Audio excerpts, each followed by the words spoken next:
Hey, what's up, you guys? It's Alyssa. I'm here and I'm back with another review of Riverdale for you guys. This week, it's time for Grease. It's time for it. I'm here for it. I'm ready. Alright. Bughead just broke up at the end of last episode and everyone flipped out, and then Tony kissed Jughead and that didn't make anything better at all. Archie broke up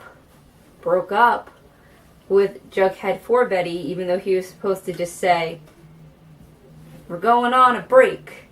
And we discovered that Archie is the Ross of Riverdale. But last week we had Nick St. Clair, and the Pussycats and Veronica went and beat his ass down because they were like, "This is not happening today." So that was great, of course. Seeing him get beat up was a highlight. Betty had to cuddle her friends off, otherwise the Black Hood was going to be like shooting them all down. And she was like, "I can't handle this. I can't do it. Nope, cannot, won't, can't, nope." So she made a big thing with Veronica, and she made a really public friendship breakup at the party Nick St. Clair was throwing. Not that that matters much, because who cares about him? And the Black Hood was talking to her a lot, and he told her to break up with Jughead, so she did that too. And then at the end, she had to go to this creepy house in the woods, and he's like, "We're the same, Betty. Da-da-da-da, whatever." Then after that, he asks her for a name. Or she's going to kill, or the Black Hood's going to kill someone she loves. So, Betty blurts out the first thing that comes to her mind, which is Nick St. Clair, the guy who just tried to date rape Cheryl. And, I mean, considering all the circumstances, she didn't pick the worst person she could have picked. I mean, still getting murdered is not good, but I mean, she did the best thing in the situation she could at the time. So let's get into this week. We're going to see how this plays out. There's going to be some drag racing going on. I hope they fly off the end like Grease. Bye! Just waving goodbye. I could go for some of that. I could go for some Grease realness. You know, we're missing the drive-in, but we can bring it. No, it's completely knocked out. We can't bring it back. Anyway, enough of my rambling. Let's get into the episode. Hello, my good Riverdalians. The episode has completed, and it's a return to form for Riverdale. This episode was a little lighter. There was still a lot of heavy topics and like the typical drama to deal with, but this felt very much like a season 1 episode in a way, with some Grease homages, which I like and enjoy very much because musicals. Yeah. Alright, so let's get into it. We pick up where we left off last week. Betty gets a call from the Black Hood. Can I remember anything that happened last week? That's the question. Can I remember anything that happened 20 minutes ago? Alright. Betty runs to the Five Seasons Hotel because she wants to see if Nick St. Clair is dead. He's not. He's sitting there. And Betty's like, "You guys need to leave," because she doesn't want blood on her hand. But Sheriff Keller comes in, and he takes Nick down to the sheriff's office. And then we get a scene with the Lodges and Penelope Blossom. This bitch sitting there trying to say her daughter's over-exaggerating. She doesn't know what she's talking about. Penelope Blossom was about to catch these hands. Very, very upset. Because what kind of mother are you?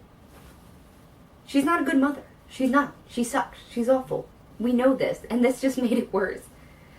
So that happens. And then, Betty gets a text message from Archie. He's like, "Hey, you up?" We all know how those texts go. We all know. So they end up meeting up and they're walking to Pops and they're talking about everything that happened. And they see Tony and Jughead in the window at Pop's. Now, a couple things happen before this scene for those two. They wake up and they're at Jug's trailer. You know, Tony needed a place to stay because her uncle locked her out, which is fucked up. That's not cool at all. And they had a PG-13 session, so I'm assuming they didn't go all the way, but they had a moment, or a few moments, and that was kind of helping Jughead heal after his bad Betty breakup. But they're talking at the diner after, and Tony's like, "You're not over Betty," and Jughead's like, No, I am not, because how can? It was literally last night. It was literally the day before. But Jughead is all beat up, all over the face, though that clears up by the end of the episode. I thought it would last a little longer, let's be honest here. But we also get confirmation because Tony's like, I like girls better anyway, and everyone's like, she's bisexual, yes, no more Tony Jughead, because, I don't know, it was fine. It was there for 0.2 seconds. I can't really complain. Can you complain? I can't. They're friends, and I'm cool with them being friends. I like them being friends a lot. In fact, actually, Jughead needs some extra friends. He needs some extra friends, especially when Archie is trying to get himself killed every other second of the day, which we will get to at the end of this episode. So that's how they end up in Pops. Betty spots them. Betty's like, no, my heart. But then they both get a call from their parents because Alice is hosting a little conference session for all the parents to yell at their kids for taking Jingle Jangle, including Mayor McCoy, Sheriff Keller, Fred, Reggie's parents, the Lodges, just everyone is there. Everyone is there to, like, give their kids a verbal spanking, and Alice is being the slippery snake she is. My darling Betty decided to leave before this battalion. They're so dramatic. It's so over dramatic. But out of this scene, we do get a bit of interesting information that Josie's dad was an addict, which I can see considering he's a giant asshole. So I always find Josie's scenes really interesting because I feel like her family background is just so intense. And Reggie's parents were interesting. You have a dealer? I mean, any parent's reaction. But, they all kind of get in trouble, and all the kids have to go do community service besides Betty because she didn't do anything. So then, when we get to the community service scene, I actually really liked it because, I'm getting on this Josie Reggie hype train. I'm liking it. We got some flirting going on. I think it's cute, and I'm willing to see where it goes. So then, because of the fallout,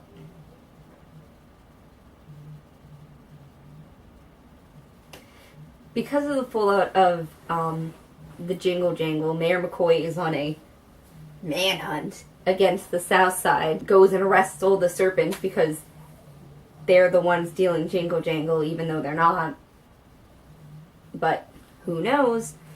So they arrest everyone, but Archie runs there in time to save Jughead from being arrested, which is good for Jughead, but then he ends up having to go meet with Tallboy, who tells him that they want to merge with the Ghoulies, and Jughead's like, no, my dad would hate this. This is not gonna work for me. This is not gonna work. Which leads to us going to see FP in prison, because FP is fantastic, and I love him, and I was very excited to see him. But in between that, we get scenes with Veronica and Betty, and, Veronica's rightfully miffed about what happened and how Betty basically verbally attacked her. But they work through it, they talk about it, and they're back to B&V investigators. So B&V investigators are on the hunt for the Sugar Man. Now, the Black Hood told Betty about the Sugar Man, which sounds like a more dangerous version of the Candyman from Willy Wonka, and now that song is stuck in my head. The Sugar Man, he'll make you up drugs and they'll possibly kill you, so stay away. That's my little slogan for that. Hope you guys enjoyed this musical review. It's now over. Okay, Black Hood wants to know who the Sugar Man is, because Betty's the only one who's apparently good at doing detective work instead of the actual sheriff, which will lead into interesting stuff we'll talk about at the end about the next episode, which is coming out on the 23rd. I'm very excited. And Betty's ready to turn the tables, so she went to Cheryl first. Cheryl says it's just this myth, like the boogeyman. But she starts doing some digging of her own, and that's what leads into her finding out about the fact that the St. Clairs are paying them some hush money so they don't try and go to court over Cheryl's sexual assault. About her being roofied and almost raped. And Penelope is just... she's just a goddamn awful parent. She should not be allowed to raise kids. She should not. So Cheryl starts doing her own investigating. Jughead's trying to figure out what to do with the ghoulies and make sure the serpents don't join them. Betty's trying to get herself back on track. So her and Veronica end up trying to find out where the Jingle Jingle's coming from, because that's where the Sugar Man's going to come in. So what they do is they use their skills. Veronica asks Reggie for his connection, and that helps them track down this guy dealing Jingle Jangle. He gives it to Veronica. She spends too much money on it, and Betty's tracking him down. But they get caught. More on that in a second, because in the meantime, Archie and Jughead are working together to figure out how to not get the serpents taken over by the ghoulies. So they go visit FP in jail, and it's fantastic, even though it was only 2 seconds. I wish it was more. FP needs to get out and save these serpents from themselves, because they're pushing it. They're pushing it. They are. So, FP's like, alright, you don't got the manpower, gotta do something else. Street raise, straight out of Grease. I'm sad there wasn't a no homo hair combing scene, because that would have been great. But instead, what we do get is them trying to soup up Reggie's car. And we get a little Bughead interaction here. And that happens, once again, after. Gotta rewind a little bit. I'm a little out of sorts, guys. I apologize. It's a little lightheaded. But anyway, Betty and Veronica got caught chasing down the ghoulies. And who just so happens to be in the ghoulies' basement of death, other than Jughead and Archie trying to challenge the ghoulies to a street race. Archie's just going around in his frickin' Letterman jacket, just trying to get himself killed. You have red hair and a bright blue jacket, you're gonna be easy to spot, kid. My favorite line of the episode was when Veronica goes, I beg your misogynistic pardon? Because they called her and Betty bitches and skanks, and B&V were not having it. They were not having it. But I like the little stupid, silly Jughead, Betty, Veronica, Archie. What? We're all here together? How did this crazy coincidence happen? I like silly, fun stuff like that. I just think it's just so fun and silly, and adorable, and I like it. So we got away from that scene. Betty's helping Jughead with his car, and Jughead's like rightfully miffed once again.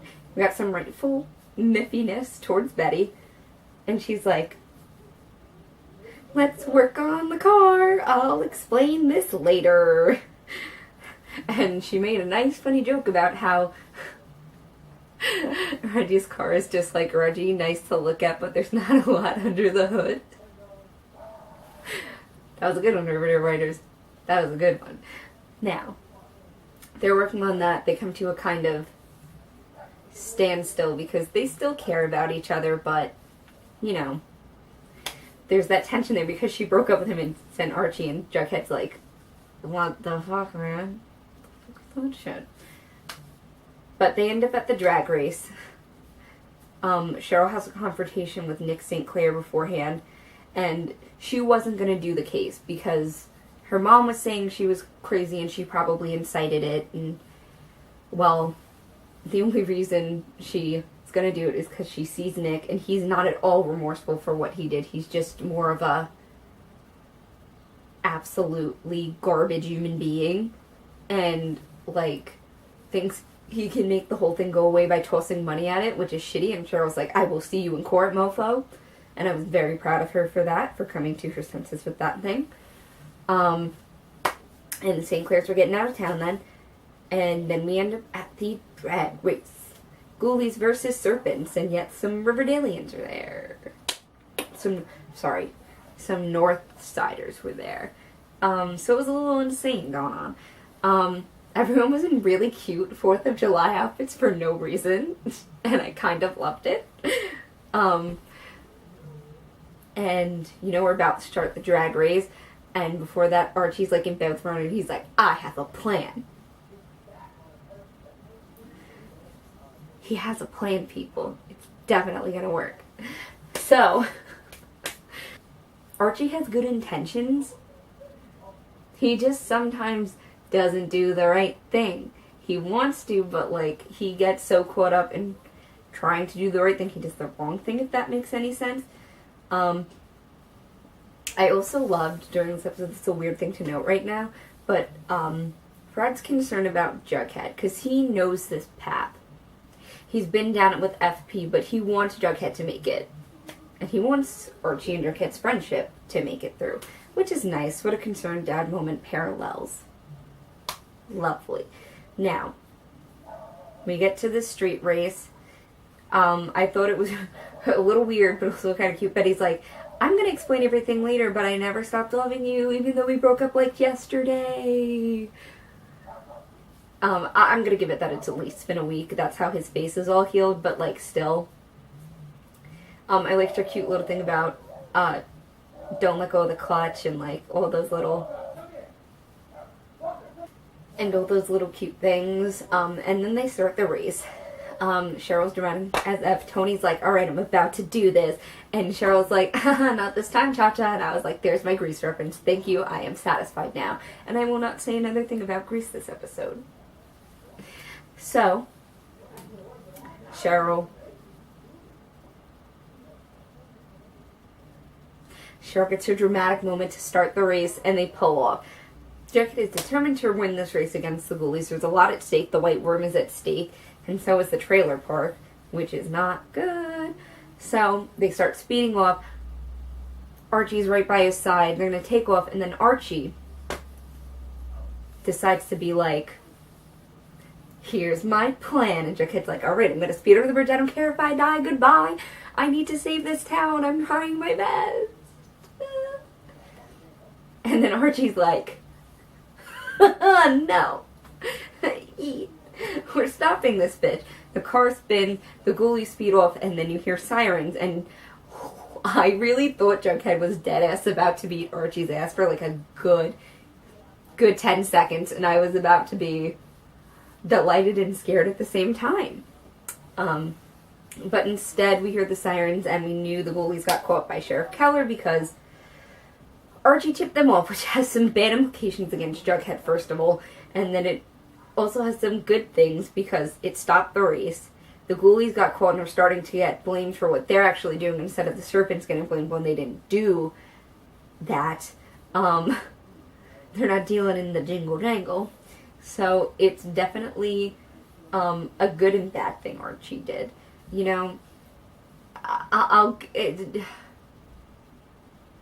like Archie. I do. I think he's trying his very, very best to keep things balanced and do what he can, but I think he has such stupid ideas sometimes. I genuinely think he does. And I don't think this was the best way to go about it, but I guess the drag race also wasn't. but at least technically the serpents won, I guess, because the ghoulies got literally arrested. So we continue on. That's over with. Buckhead pretty much makes up. We get a scene of Cheryl finding out about mother's testimony. She asked her who the sugar man is. She wants to know the truth for once. She's like, why don't you care about me as much as you care about everyone else? Please care about me for once. I really, really, really loved that scene between Cheryl and her mother. I thought it was a really great chance for Cheryl's actress to show off her acting chops, number one. And two, I just thought it was a good moment to highlight how shittily Penelope treats her daughter, who's her only family member left besides Nana Rose, as far as we know, because I believe she's still alive. Fingers crossed. Now, I just wanted to highlight that because I think it deserves recognition. Veronica tells her parents as well about what Nick did, that he tried to assault her the night of the party as well. And I thought it was good for her to tell her parents. Everyone was going a little dark at the end of this episode, which was interesting to see. Betty kind of completely turned the tables on the Black Hood and is like, I'm gonna catch you, I'm breathing down your neck. And I was like, but I was into it. It was good. It was really, really good. It was so good. And then all the way at the end, the Lodges get a call that the St. Clairs were in a car accident, and Veronica's like, old Godfather-esque. Good. And I was like, these ladies are trying to kill me. They are. And then we also get a scene with Tony and Jughead at the end, and they're talking about how some of the serpents know that Jughead didn't do it, and then other serpents think he did actually call the cops on the ghoulies, which loses him some respect and gains him some in others. And it's just a whole big mess right now, but at least the ghoulies are the ones getting arrested. Cheryl comes through with the name of the Sugar Man, and Betty calls Keller and lets him know who the Sugar Man in fact is. But she thinks he's going to face justice. But as we see at the end of the episode, the Black Hood kills the Sugar Man, who we find out is Mr. Phillips, Jughead's English teacher, which was a really weird twist, I feel like. You never know what's up with these people in Riverdale. Like, you think it's just one thing, and then it's a whole other crazy weird thing, and you're like, what the hell is going on? That's kind of the fun of Riverdale, in a way, and what I really like about it is that, like, you can't always expect what's happening. But now, talking about that promo for next week, it seems really likely that Sheriff Keller is the Black Hood, unless somehow they do some crazy twist otherwise. It seems like it's going to be Sheriff Keller, because how else did this Black Hood get into the police station or the jail to shoot the Black Hood? So let's talk about some highlights for this episode. Highlights for me were Buckhead getting back together, of course, Tony's reveal as bisexual. Yes, nice, good. The Josie Reggie flirting scene. I really like that a lot. And the B&B takedown of the ghoulie, even though it really wasn't a takedown.